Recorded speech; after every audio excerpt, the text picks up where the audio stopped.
Um, as we continue our study of the Apocrypha today, we're going to travel back to the years just prior to the fall of Jerusalem.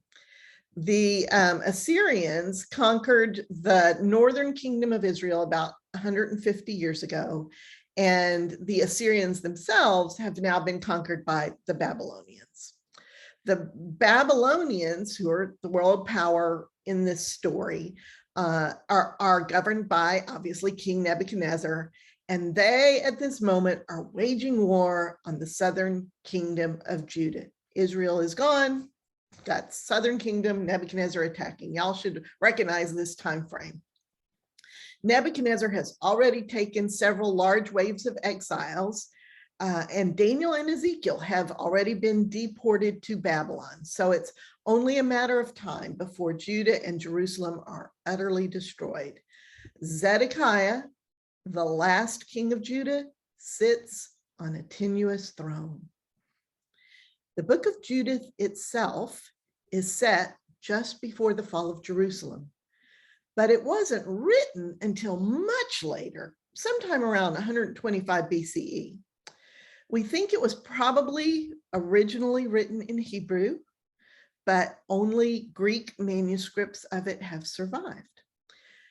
When St. Jerome translated his Latin Vulgate version of the Bible back around 384 Common Era, he included Judith, and he was apparently working from both an earlier Latin manuscript and an Aramaic manuscript. So a lot of the stories in the Bible, as I've told you, are just authors sitting down and taking verbal stories and written versions of their stories and trying to edit them together to create a new written version in whatever language they're working in. So the fact that this story had been translated into so many languages and was so widely available over all those centuries tells us that the story was quite popular, which makes sense. Excuse me. Much like the book of Esther, it's a rollicking good story with clear villains and a smart and beautiful hero. As the story begins, Nebuchadnezzar is beginning his tussles with the Medes and the Persians. He has turned his attention north towards Media, and he's claimed rule over the Medes, but he hasn't actually established it yet. And King Arphaxad of the Medes is fighting back. As a side note, historically, there is no King Arphaxad of Media during this time of Nebuchadnezzar, nor ever, for that matter. This is a hint that the story may not be something to be taken entirely literally. Well, Nebuchadnezzar needs help fighting the Medes, and he sends messages to all the regions that he imagines he controls, this red part of Babylonia and even the purple part down in Egypt, but he gets ignored. All of the regions thumb their noses at Nebuchadnezzar's demand for help. And Nebuchadnezzar is enraged. He swears to destroy all the nations who refuse to come to his aid against the Medes. Now, throughout the book of Judith, Nebuchadnezzar is not referred to as the king of the Babylonians, which is who he actually was historically. Instead, the author refers to him as the king of the Assyrians, a nation he conquered quite some time ago. Assyria would have been this part, north of Babylonia and west of Media. Its capital was Nineveh, and in the book of Judith, this is where Nebuchadnezzar is. Infuriated that none of the other nations will come to his aid, Nebuchadnezzar calls forth his great general and sends him out with a vast army to conquer all the lands who have disobeyed him. What's strange is that in this story, the general's name is Holofernes, which is a Persian name, and the Persians are enemies of Babylon at this time. And there is no such general under Nebuchadnezzar, as far as we know. This whole story seems to be a mishmash of characters spanning hundreds of years of history and perhaps hundreds of years of imagination and embellishment. Anyway, according to the story, Nebuchadnezzar's general Holofernes takes all the armies of Assyria and marches south, destroying everything in his wake. None of this is historically accurate. By the time he reaches Judea and the nations along the coast of the Mediterranean, the nations are sending peace envoys to him, offering complete surrender. He finally reaches the area of Judea near a place called Scythopolis, which is a Greek name for the ancient Hebrew city of Beit Shean. This is another anomaly. The name of this city is not changed to Scythopolis until the Greeks take over the world a few hundred years after this story is set.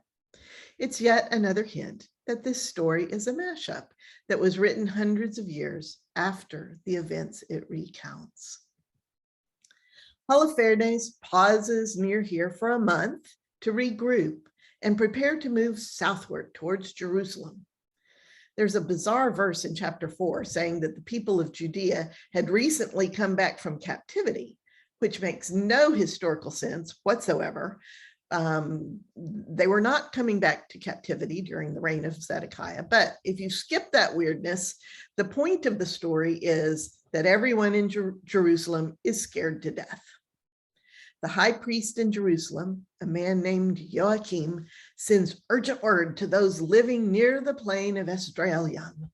We know it by its biblical name, the Valley of Jezreel. He tells the Judeans living there to defend the mountain passes so that Holofernes cannot pass. The town where Judith lives, Bethulia, must be somewhere near these mountain passes.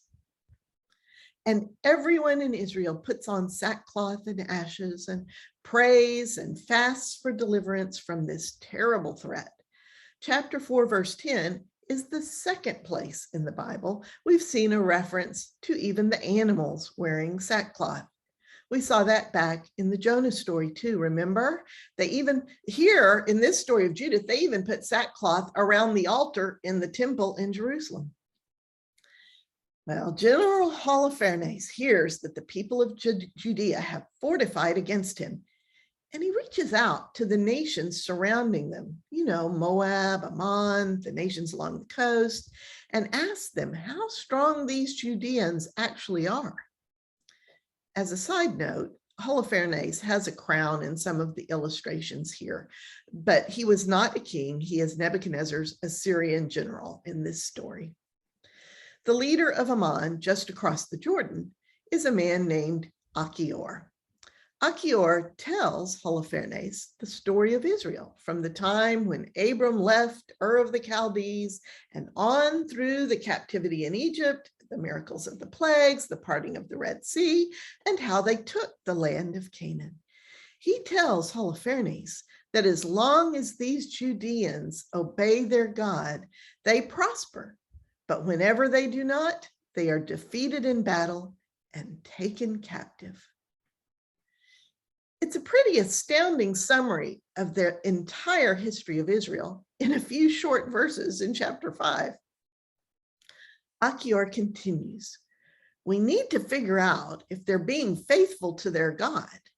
If not, then certainly take them in battle. But if they are being faithful, you should pass them by. Well, that doesn't sit well with General Holofernes or his advisors, and there's a great uproar.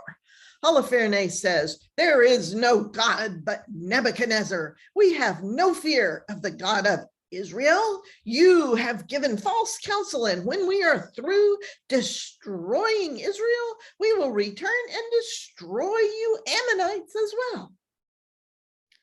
Holofernes has Achior tied up and cast into the heavily defended mountain pass near Bethulia, the town where Judith lives, thinking the Israelites will certainly kill him. But instead, the Israelites have mercy on Achior and bring him into their town. And Achior tells them everything Holofernes is planning. Again, the people cry out to God and pray for deliverance. The next day, General Holofernes and his vast army sneak down to Bethulia and scout out the territory. Then they return to their camp. This time, it's the people of Moab who try to warn General Holofernes he's making a mistake to attack the Israelites because their God fights for them. The Moabites advise Holofernes to starve them out. Well, that seems like a good plan. So Holofernes captures the springs that supply water to Bethulia. At this point, things are looking pretty desperate for Bethulia. Not only has Holofernes gathered a great army against them, but both the armies of Moab and Ammon have joined him, and they have captured Bethulia's only water source. And a third time, the people cry out to God and pray for deliverance.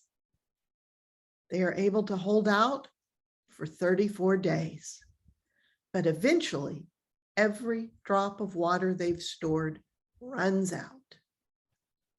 As the people of Bethulia begin to die, they turn on their leader, Osias, and cry, "It is better for us to surrender than to watch our children die by starvation." But Osias encourages them to hold out just 5 days longer, praying for God's mercy. If at the end of 5 days, God has not come to their aid, he promises he will surrender the town. It is here, finally, we meet Judith, a widow living in Bethulia. Her name in Greek is Judith, and in Hebrew would be Yehudit, which is the word for Jewish woman. And while Judith is certainly a common name, this shiro is meant to be understood, I think, as a representative of any brave Jewish woman. Her name is Jewish woman. And there are no well-to-do people left in Judah by this time. They've all been taken captive already. So her being well-to-do is another anachronism in the story. Judith was widowed a little over 3 years ago when her husband died suddenly of heat stroke. Ever since, she's lived in a shelter, kind of a lean-to on the roof of her house, fasting always except on Sabbath and holy days. She is extremely beautiful and extremely rich. When Judith hears what's happening, she summons the town leader, Osias, and all the elders to her and scolds them for putting the Lord to the test like this. She tells them they must trust God and only God for deliverance, even after the 5 days run out. The leaders are encouraged by her words and her example. Judith says, "I tell you now, I will do a thing that will be talked about for generations to come. All generations will call me blessed. As for you, you stand by the town gate this night. My maid and I will pass outside the town gate. Do not question us or try to stop us."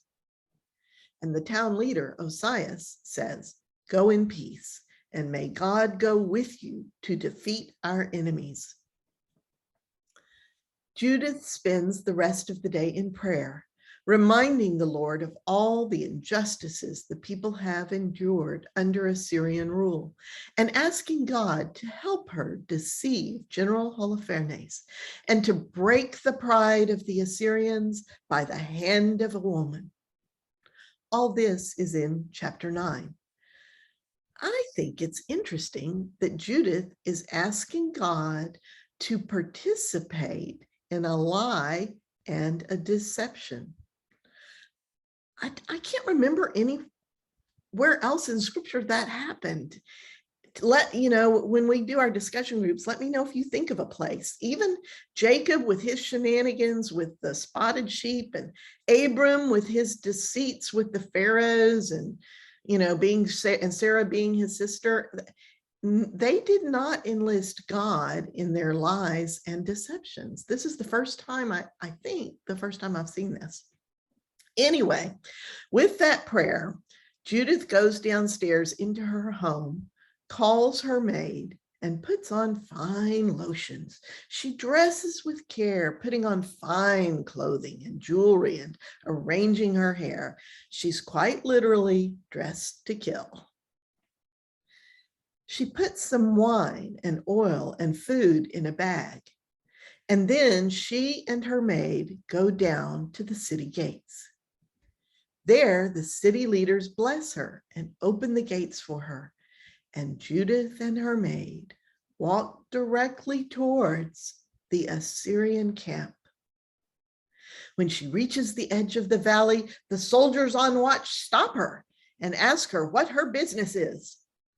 And Judith tells them she is a Hebrew and she's fleeing her people because they're about to be destroyed by you Assyrians.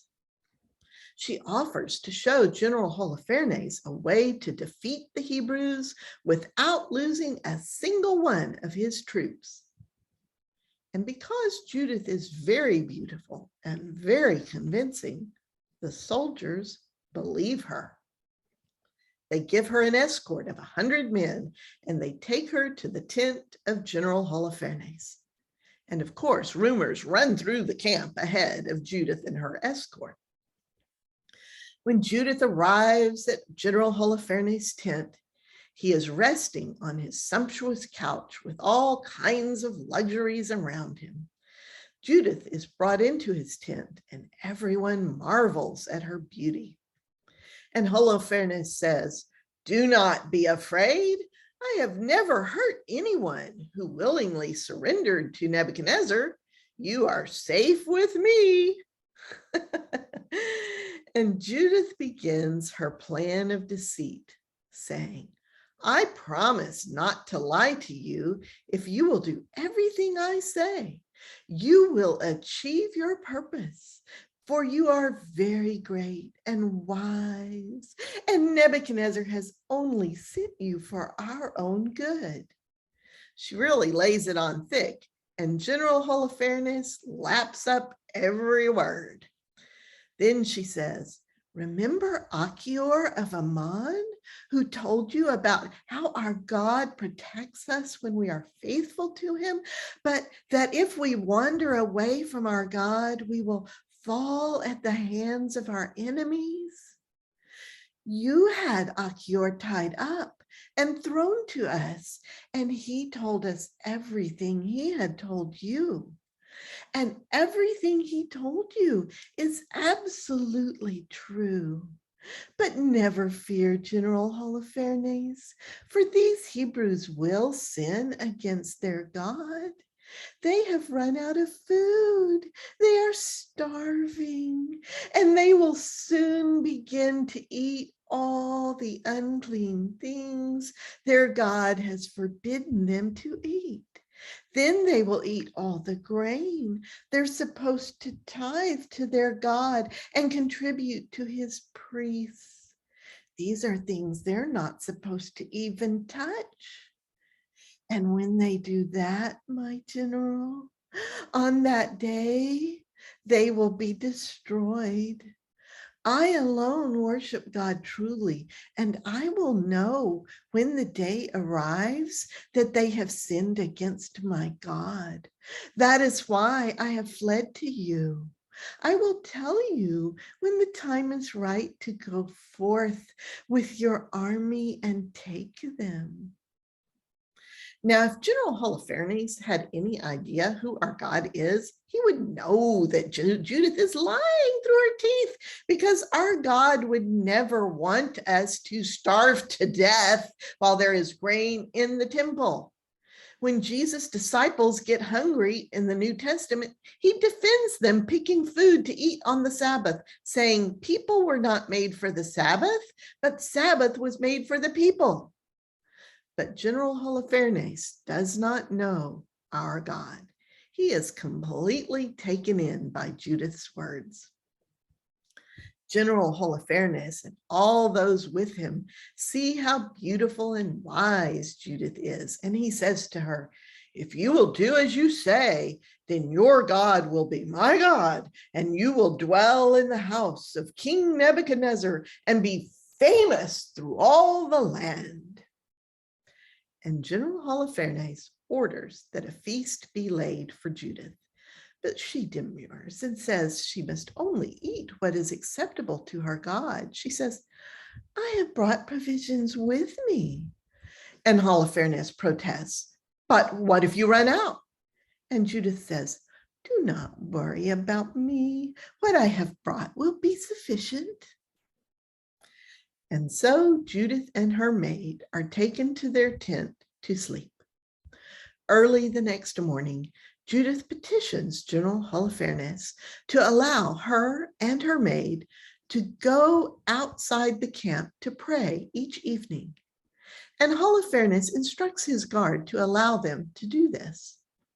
For 3 days, Judith establishes a pattern of going out into the valley of Bethulia at night to pray, then coming back into the camp and washing herself in the fountain at the camp, which production I imagine was closely attended by the soldiers. Afterwards, Judith would eat her provisions inside her own tent. On the 4th day, Holofernes has a plan of his own. He has a feast prepared, but does not invite anyone to it. Instead, he tells his eunuch to go and convince Judith to come dine with him. Judith tells the eunuch, oh, of course, it will be a joy to dine with General Holofernes, a joy I will cherish until the day of my death. And she dresses herself up again in all her finery and goes into General Holofernes' tent, bringing her own food with her. Holofernes, of course, is planning to seduce Judith, and he plies her with food and drink and more drink, but Judith only eats and drinks what she's brought with her.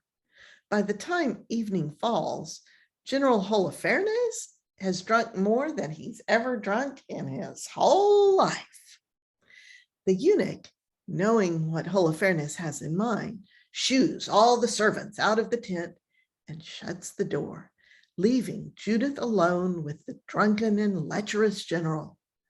But before the eunuch shuts the door, Judith reminds him that she must go out shortly to say her prayers in the valley, as she does every night. This is the most dangerous part of Judith's plan, but it is not long at all before General Holofernes passes out from drunkenness, and Judith, praying to God for strength and courage, takes his scimitar, grabs his hair, and striking twice with all her might, she cuts off his head. She covers his body with a large drape and puts his head in her food bag. Then she leaves the tent, and she and her maid go out of the camp with the bag that has Holofernes' head in it, as if they are going to their regular nightly prayers. This time, however, they keep going right to the gates of Bethulia. Judith cries out to the watchman of the gate, open the gates, that I may show you what God has done this day. Everyone rushes out of the city to meet Judith, and when she tells them God has delivered them and that General Holofernes has been struck down by the hand of a woman, they can hardly believe it, until, of course, she pulls his head out of her handbag. Judith gives glory to God, saying, God allowed me to deceive our enemies, but never did I need to sin or defile or shame myself. And all the people worship God. After that, Judith tells them to hang Holofernes' head on the walls of the city and prepare to attack the Assyrians early the next morning. She assures them the Assyrians will be thrown into utter confusion by the death of their general. Judith then has Achior of Ammon brought to her, so he can see that the man who cast him out to die has now himself been slain. When Achior sees the general's gory head, he faints. But when he is revived and hears Judith's story, he believes in God and is circumcised and welcomed into the house of Israel. Now, this is actually a big deal because up until this time frame, there was no way for an Ammonite or another foreigner to become an Israelite. The only exception I can think of in the whole of the Hebrew Bible is Ruth, who was originally a Moabite, but she was a woman, so no circumcision was involved, and women obviously took on the citizenship of their husbands.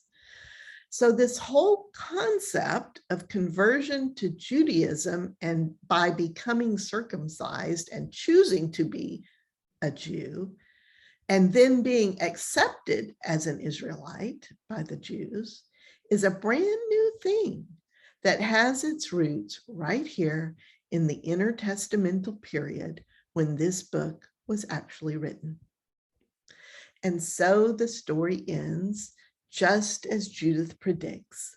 The Assyrian soldiers are thrown into confusion when they discover Holofernes beheaded in his own tent. The Israelite soldiers pursue the Assyrians all the way up past Damascus and return with great spoils. Judith herself is given Holofernes' tent and all his possessions. Judith leads all of Israel in a great song of thanksgiving to God, with a great deal of emphasis on God's use of a woman to bring about the defeat of the Assyrians. Even the soldiers are called, quote, sons of ladies in her song of triumph. It's terrific.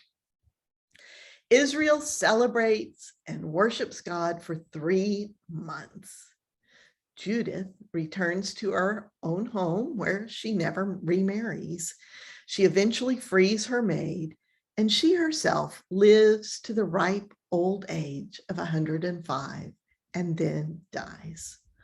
All of Israel mourns her death for 7 days, and Israel is safe for a long time thereafter.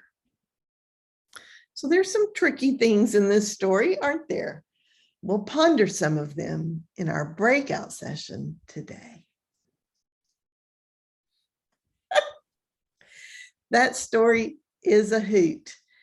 Go ahead and turn on your microphones, and we'll just stay together today since we have practically half the class out for one reason or another. But turn your microphones on and pull out your study guides. And I didn't really ask any particular questions, just kind of your general impressions. You know, what part of the story gives you pause, or what do how is God different or the same in this story? Why would some people want to include this story in the Bible and others want to very vehemently want to exclude it? It seems to me you sort of gave it away that the only time you can think of that God is involved in and encourages deception. You know, and I don't know if I'm right about that. Can y'all think of another time where God, somebody prayed to God, help me lie and deceive? I know in the story of Jacob that Jacob himself was, a liar and deceitful and did all these horrible things, and I remember him praying for God to rescue him from the consequences of that. Maybe not praying to God. You gave some examples where deception was involved in the story and in getting to a good outcome. But I think the implication is that God didn't complain about it. Yeah, but I don't know. Yeah, right. About who was the prostitute who hid Tamar. Tamar. who pretended to be a prostitute with Judah. Yes. And Well, and also there was she did that under the law, and Judah was wrong. Correct? But I don't remember, did she pray to God to I help don't her? remember that she did. And I'm thinking about Ruth, the book of Ruth, where God's not mentioned, but she's trying to remember if she actually had deception. And there was deception involved in that story as well. There's a lot of deception. There's deception all over the place, like after the rape of Dinah, remember?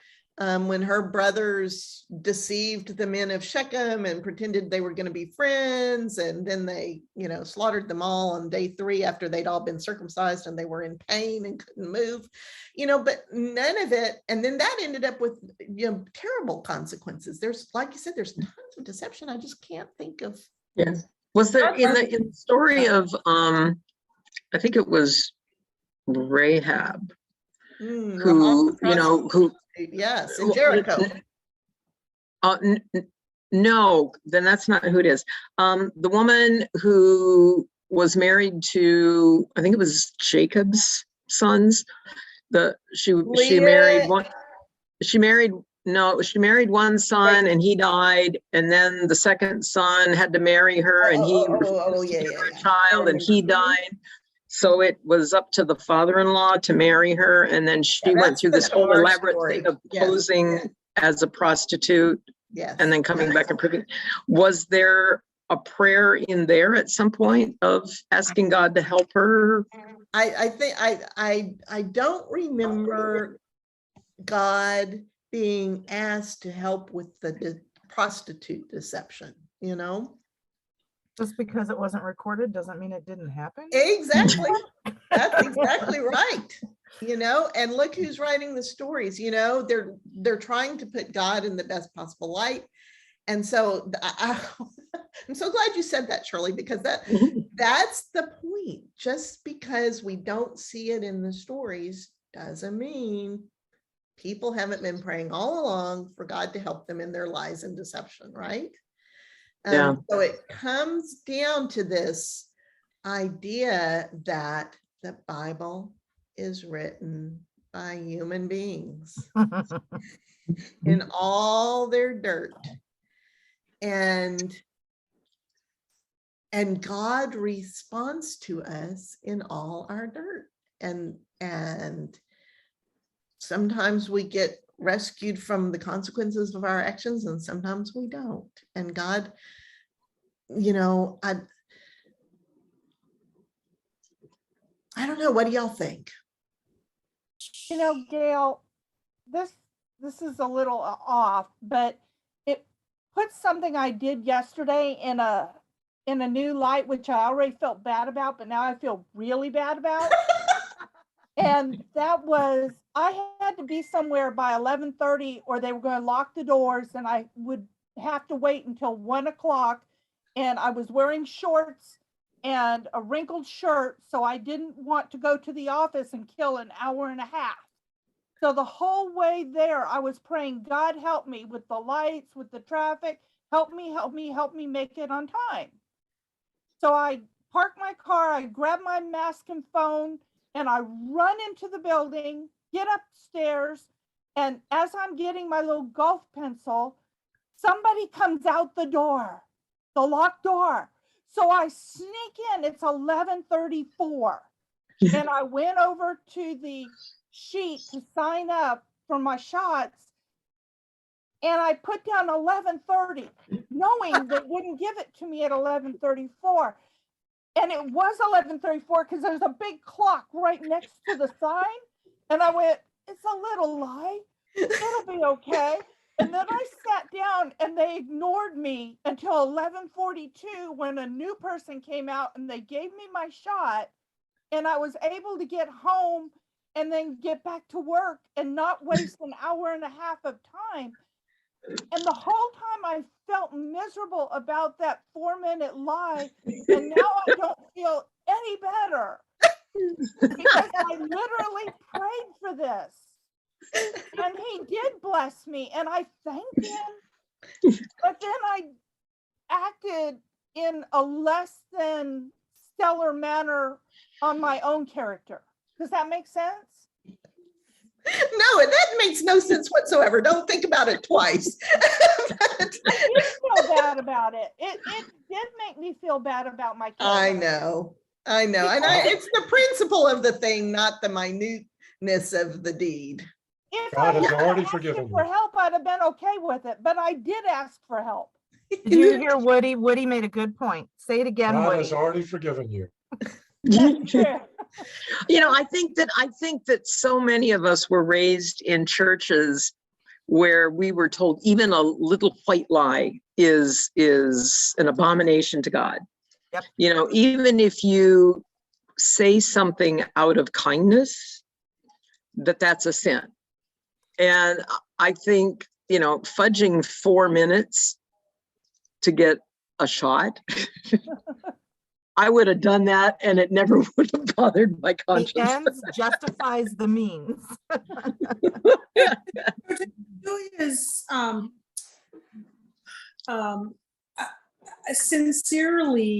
sincere concern for whether she acted in an ethical manner. I think that a couple things apply. You're super aware of it, right? Oh, yeah.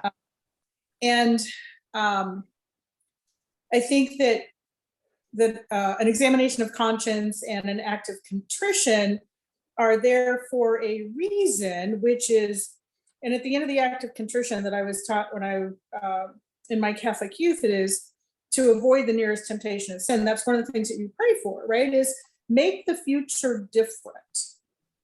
And when I was managing people, and there was something that happened that was less than the best way to do things and sometimes destructive, the way that I learned, unfortunately much farther along in my career than I wish I had learned it, was when you correct someone or yourself, it's not about what happened, it's about the future. And I suspect that this will significantly impact how you look at a situation in the future. And I think that that's probably where grace is involved. Yeah, that's true. I'm thinking of an image of a train, and this train has cars, and this is God's train for purposes of illustration. And God has a destination. You all know what God's destination is. What is God's destination? Overall, generally. God is the destination. God is the destination, and it is for us to be together with God, right? For God to be where we are and for us to be where God is. That's the destination. Everything needs to be viewed from that perspective.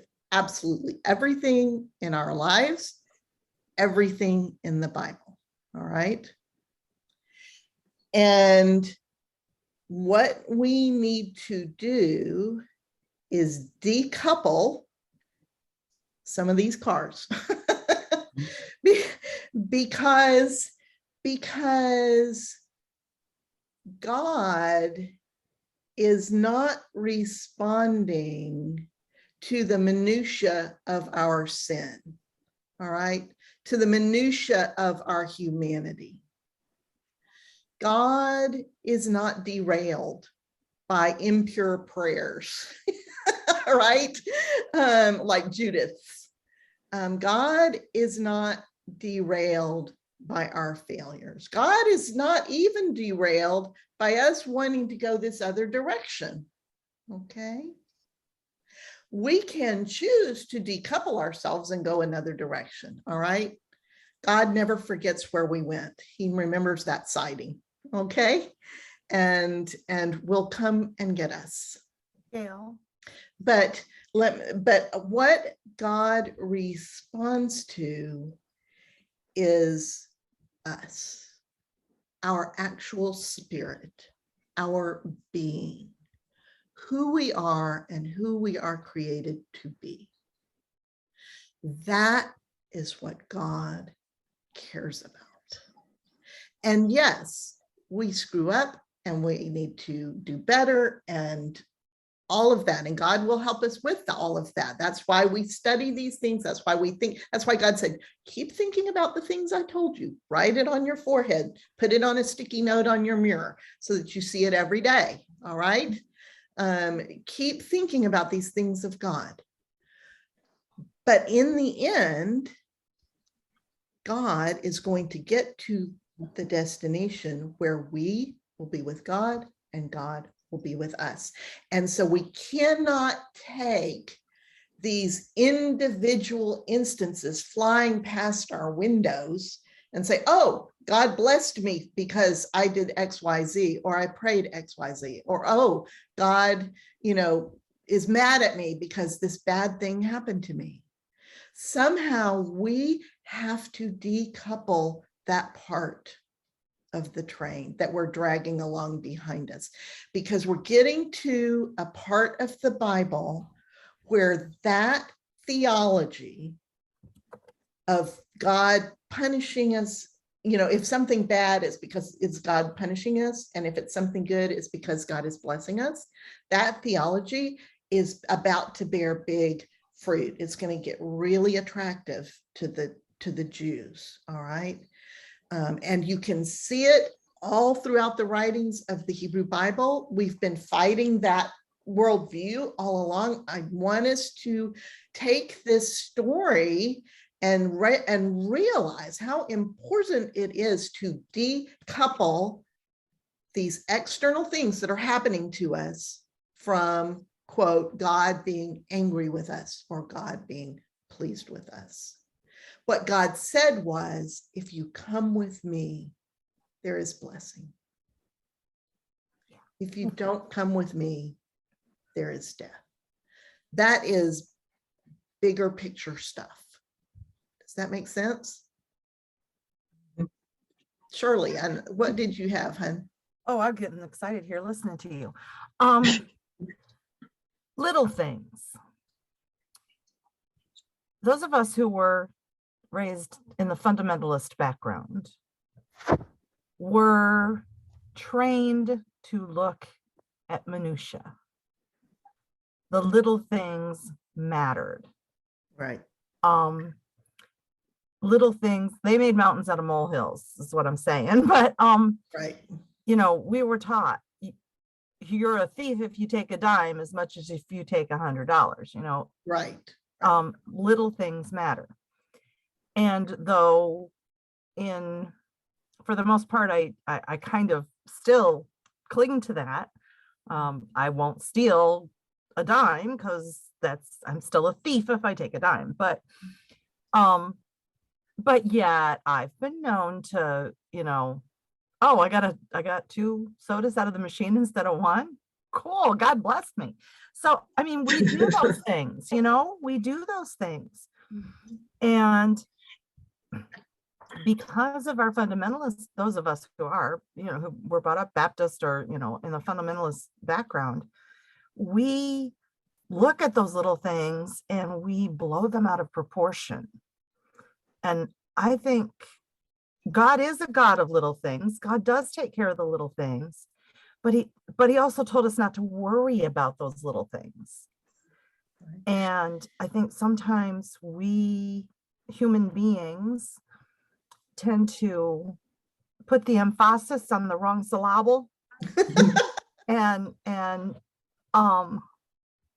what you were just saying, I just got so excited listening to that because it's truth. Well, and Donna has some good comments over in the chat. The whole kind of idea that the view of grace can end up giving us kind of a get out of jail free card, and so we just do whatever we want, and then we just ask for absolution, and then we just keep on doing whatever we want. And we've seen lots of places in the Hebrew Bible where God, called that out. That's not a new thing. That's not a new Christian thing. We didn't invent that, folks. God pointed that out quite a lot and said, Didn't James talk about that too? I mean, we'll get there later, but yeah, I see. God said, I see what you're doing. You think I don't know? But it never was about the little stuff. And that's part of what I pulled out in the lesson about Sabbath being for people, not people for the Sabbath, right? That Sabbath was the original law. It preceded all other law by like a lot, thousands of years. And yet its intent was to bless us. So if we're looking at our relationship with God in any way other than God is trying to bless us by helping us see the wholesome way, then we've misunderstood the theology somehow. Marlene, you had something. Yeah, I was just thinking, listening to Shirley and to you, that it seems like a lot of times we humans have trouble grasping that big picture of, God's overall intent. That feels maybe a little too, and not concrete enough. And so we tend to focus on these minutia.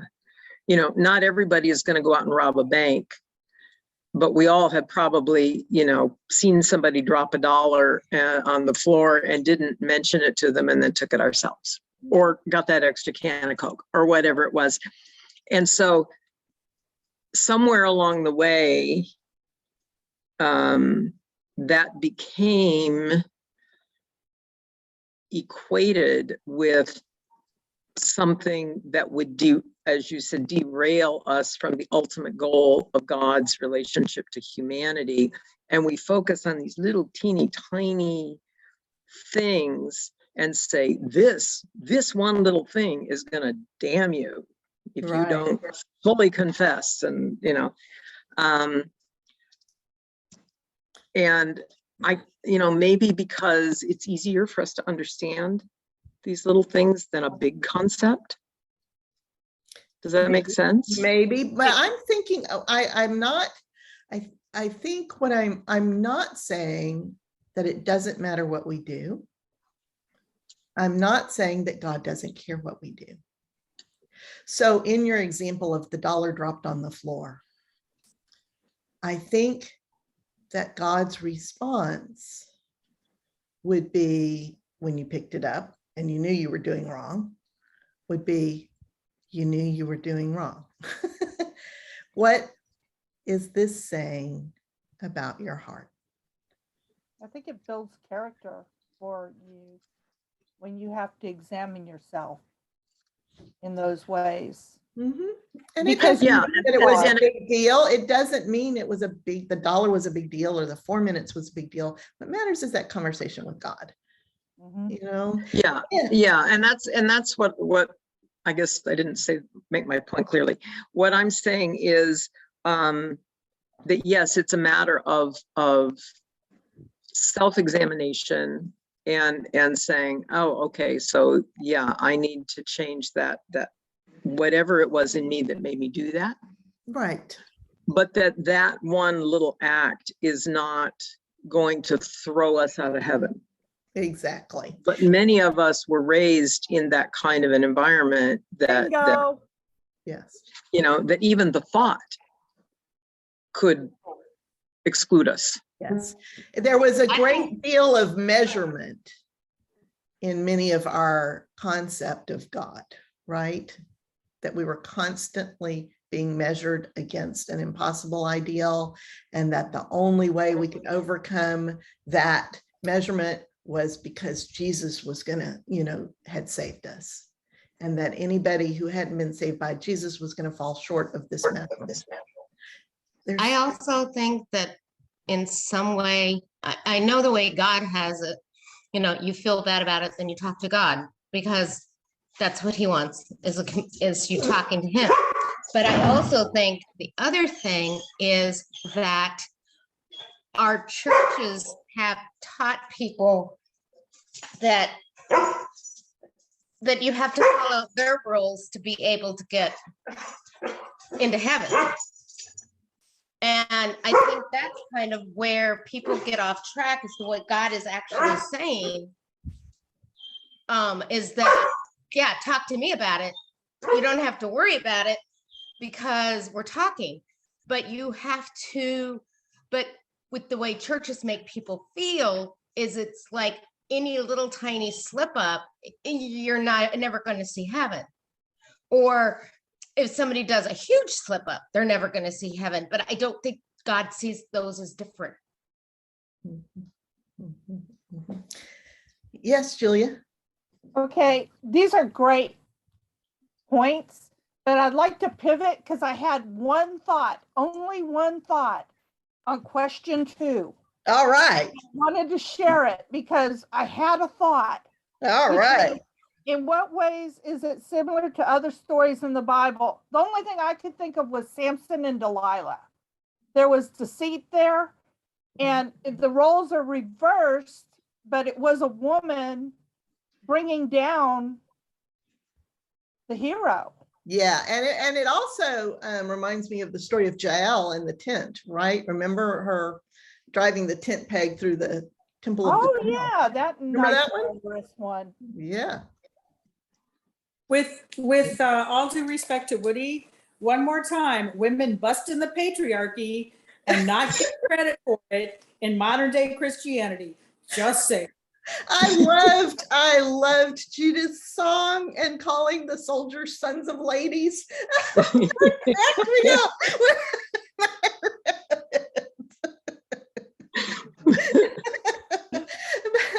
But Donna's got another comment over here that another kind of corollary to all of this that we live with in our hearts, in our culture, especially in our Christian culture, is the idea of the slippery slope, you know, and that if you give on one thing, then you're just gonna slide down into hell. You know, the whole Bible will fall apart. Nothing will make sense. You will end up in hell. And how does this relate to the New Testament story that if you show yourself to be trustworthy in small things, then you can also be trusted with big things? Oh, Is that different? Nope, that's not different at all. That sounds to me like somebody training. And I think that's what our incarnation is. I think it is a chance for us to train. We are given chances to be faithful in small things so that we can be given larger things. I think incarnation is just a really special thing that Jesus came to show us how to do it. And he constantly talked about all he did. He just went around and talked about how much God loves us and how we need to not worry about the future and how we have the power to heal each other. And we need to be doing that. That's kind of pretty much Jesus in a nutshell. And that's what I think our incarnation is. And there's no slippery slope. There's no like big rule book or measuring stick in the sky. It's a matter of learning to be with our mother God, in the sense that a child in the womb learns its mother's voice simply from being there, and then is incarnated at birth and learns more from small up, as Woody is pointing out, right? This is what we have been born into this world, and God is the mother's voice we need to be listening for. Gail, I think some of that slippery slope and all that, that's where your religion versus your faith comes in, you know? And goodness knows I've been to so many different churches. Maybe have another one in my future, but we will see. And it's the rules of the religion that trip us up. Whereas if you set that aside and you just focus on your faith, then I think you can draw closer. Yeah, it certainly causes less judgment of each other if we concentrate on facing God and being in relationship with God ourselves, and letting other people do the same alongside of us, and then we can help each other. We can reach out and help each other. Well, I mean, if we focus on that, we're all learning.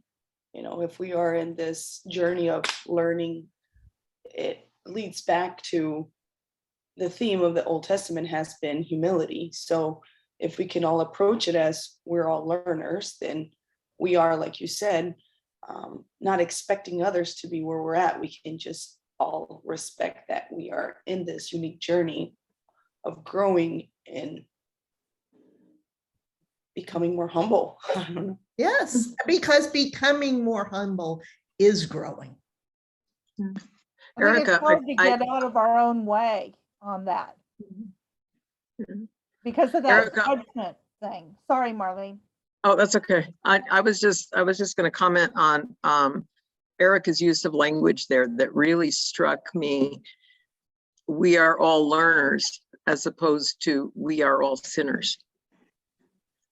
Isn't that a beautiful difference? That is such a powerful difference. I'm going to write that down. I love that. Same thing. We are all learners. And that if the church takes on the role of supporting the learner, the church is doing good.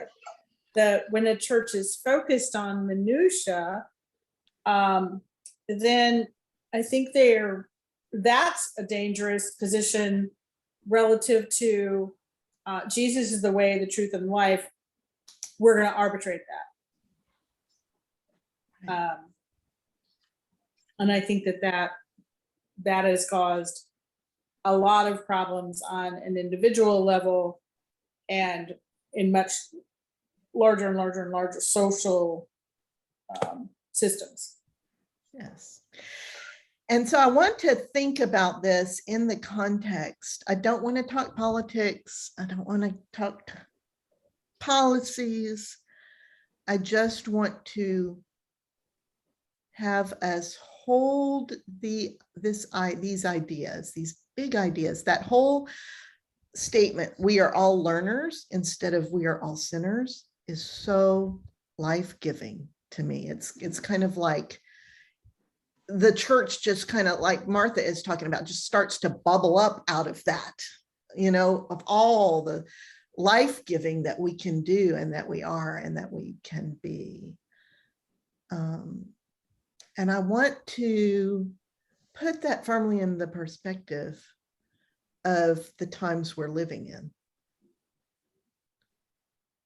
And the threats to our physical habitat, to our nation,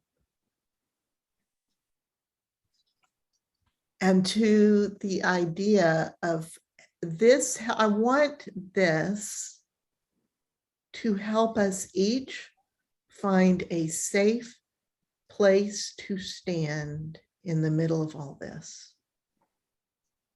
where we can remember viscerally the destination while we are living in this turmoil.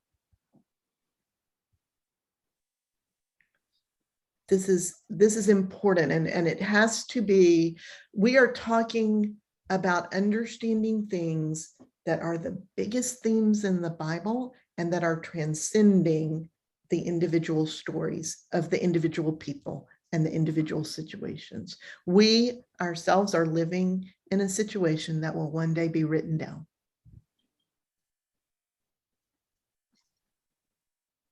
And if this class isn't making a difference in helping you get to the piece that makes no sense in the middle of all of this, then it's a waste of time. This has to be real, and it has to be how we are being in the world now.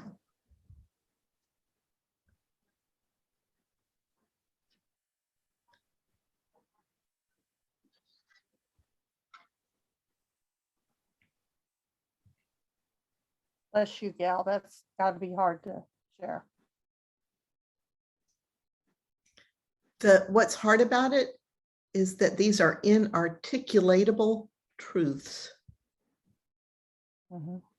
When you reach these truths, they are only spoken heart to heart and spirit to spirit. But those are the ones that matter. I was working with somebody this week who is in a situation with a person who has Alzheimer's. And I was helping her understand the different stages of Alzheimer's and understanding how to respond in the different stages that would be the most helpful.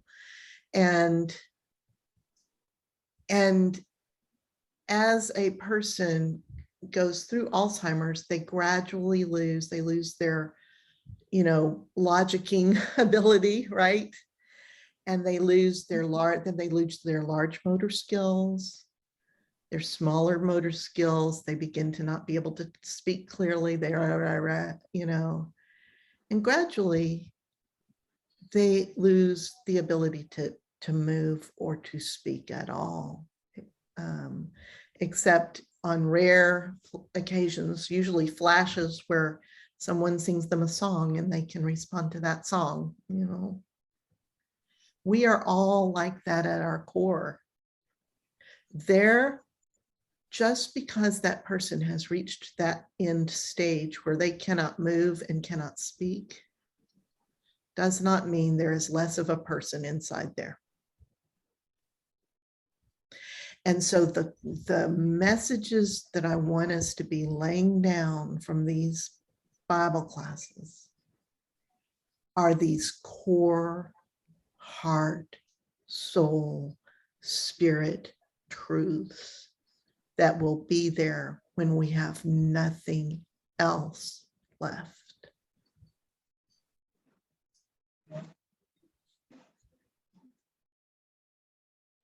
And in the end, that's where God is. And it's not about, did you pray the sinner's prayer? Did you tithe at church? Did you sign in 4 minutes earlier than you really should have? That's not where the important stuff lives.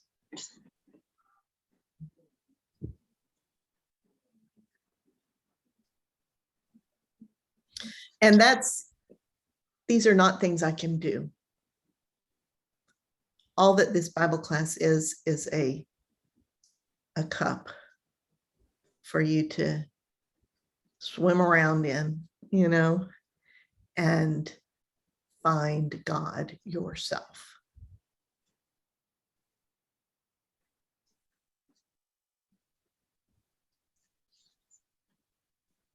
So that's kind of all I've got. I heard somebody? I just said thank you. Yeah, no, this is really important stuff. And we're about to, I finally got over the hump with the Maccabees. Yay. And they like to kill me. I'm now writing those lessons. I've got all the research done. I'm in the process of writing the lessons, and then we'll see how we do on pictures. Not a lot of pictures for that. On a less deep note, from what you were saying a minute ago. I'm quite confident that you made God chuckle today with your Judith voice. Yes. You certainly made me chuckle. I tell you what, that's the worst thing about doing these on Zoom is we can't hear each other laugh, and I can't actually play to you like I would if we were in a Oh, room. but that was awesome storytelling. That was. Yeah. I have so much fun telling stories. I honestly do. It's a blessing to me. Well, in the model, the pictures in the story that you used today didn't really look like the model in the teaser you sent I know, out. sorry. It was a bait and switch. Yeah. Oh, I was loving those pictures. I'm there for those pictures today. Yeah. It was so fun. But we're going to have one more. We have one more class that is stories of the Apocrypha, you know, kind of other books of the Apocrypha. Then we'll do the Maccabees. And I tell you what, the Maccabees is as bad and